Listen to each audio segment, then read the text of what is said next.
Bonjour, bonjour à tous. On dit généralement que ce qui ne nous tue pas nous rend plus forts. Eh bien oui, je pense que j'ai encore pu vérifier ce fameux dicton dans toute sa splendeur. Dans la vie, on choisit des métiers que nous aimons, qui parfois nous exposent à des risques, qui exposent nos vies et celles de nos familles. Mais bon, c'est un choix. Nous assumons. Oui, moi je travaille en milieu hospitalier, comme beaucoup le savent, ou peut-être ne le savaient pas, qui par mon message peut-être vont le savoir. Je suis appelée à côtoyer au quotidien des patients, à prendre en charge des patients et à leur apporter ce qu'il faut pour qu'au sortir de nos établissements hospitaliers, qu'ils rentrent chez eux en santé. Et c'est comme ça que, dans ce cadre-là, ou peut-être ailleurs, je ne sais pas, j'ai dû peut-être croiser le chemin, ou alors de M. Coronavirus, qui est entré dans ma vie un de ces matins, je ne sais lequel. Bref, M. Coronavirus a frappé à ma porte et est entré dans ma vie de manière fracassante. Je vous dis simplement fracassante, je pense que le mot est encore vraiment petit au regard de ce par quoi je suis passée. Aujourd'hui, j'arrive à parler. C'est pas encore la grande forme, mais je pense que le plus dur est derrière moi. Parce que quand je regarde ce par quoi je suis passée, ça a été très très laborieux, très très dur. Mais qu'est-ce qu'il faut faire? Il faut se battre, il faut avancer. Parce que quand vous regardez vos enfants, vous vous dites, ils vont faire comment? Donc j'ai dû me battre.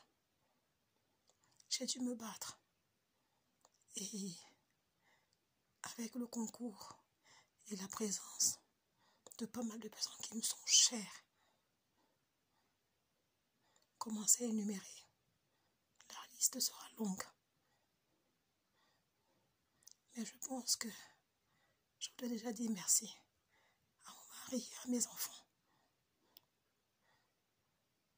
à mes frères et leurs épouses, à mon cœur des cœurs qui se reconnaîtra. Hélène, Rebecca, Madame Bess, Solange Bessigué.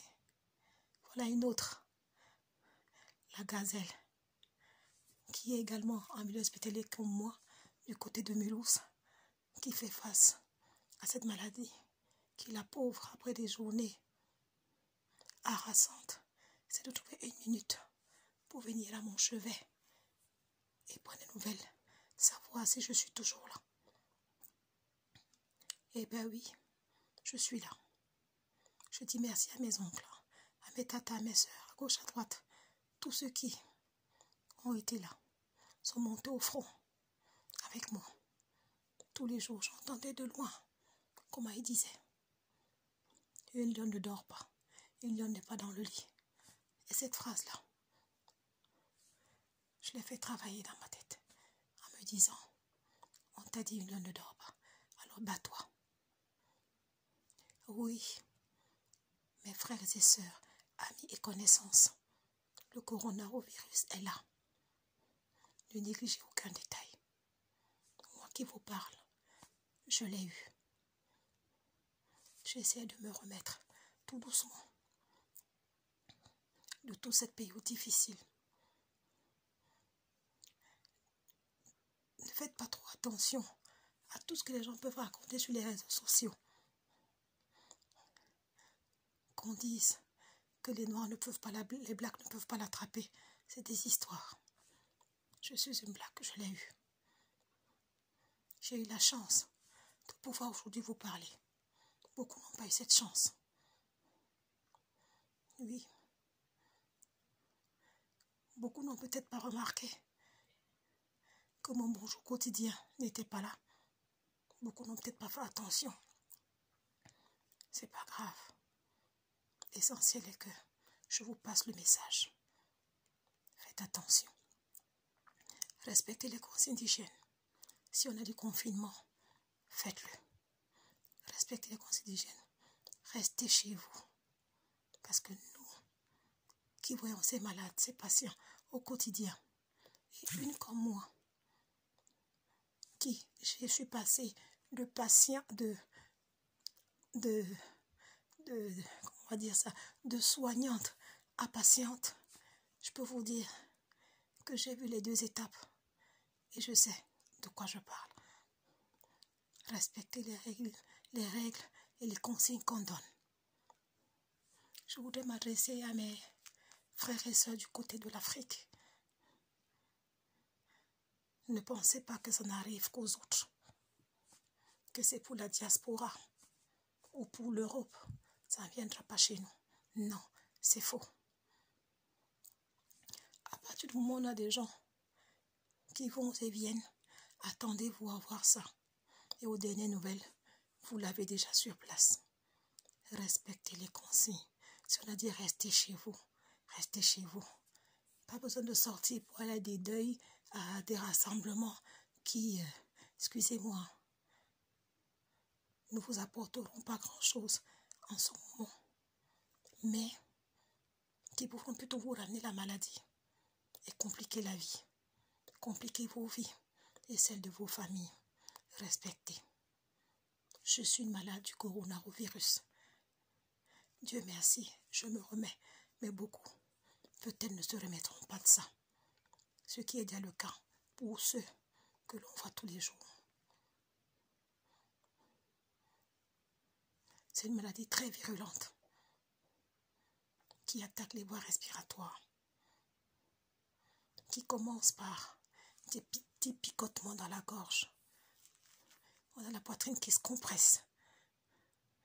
On a parfois les sinus qui peuvent avoir des petits picotements ou des violents maux de tête, avec une poussée terrible de la température. Attention.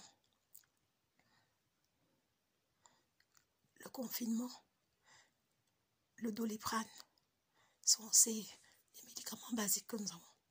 Mais elle peut avoir des effets beaucoup plus violents si elle trouve que vous êtes déjà porteur ou porteuse d'autres pathologies. Donc faites attention. Écoutez les consignes. Faites attention aux gens autour de vous. Prenez soin de vous. Ne faites pas n'importe quoi. C'est très compliqué. Cette maladie n'est pas facile, elle n'est pas évidente. Mais je pense que si chacun met du sien, on va y arriver. On va freiner son évolution. Mais il faut déjà accepter qu'elle est là. Ne restez pas dans le déni. Ne restez pas dans... comment je vais dire ça? C'est pour les autres, c'est pas pour nous. Ce discours ne nous fait pas avancer. Ne restez pas dans le déni. J'en suis la preuve vivante. D'autres aussi derrière vous diront. Peut-être que les autres, vous ne les connaissez pas. Mais moi, je me permets de parler. Parce que je sais que beaucoup me connaissent. Je suis Olga Kessler. Beaucoup ne le savent pas, mais cette maladie est là. Prenez soin de vous. Je dis encore merci à tous ceux qui ont été avec moi tous les jours pendant ce combat où j'ai failli laisser ma vie. Honnêtement, battez-vous tous les jours et on y arrivera. C'est la participation de chacun à son niveau. Il n'y a pas de moindre effort qui nous fera avancer. Merci pour tout et merci de faire passer ce message à chacun pour que ça nous aide tous à comprendre et sortons du déni de cette maladie. Merci. Et merci de prendre le temps de m'écouter.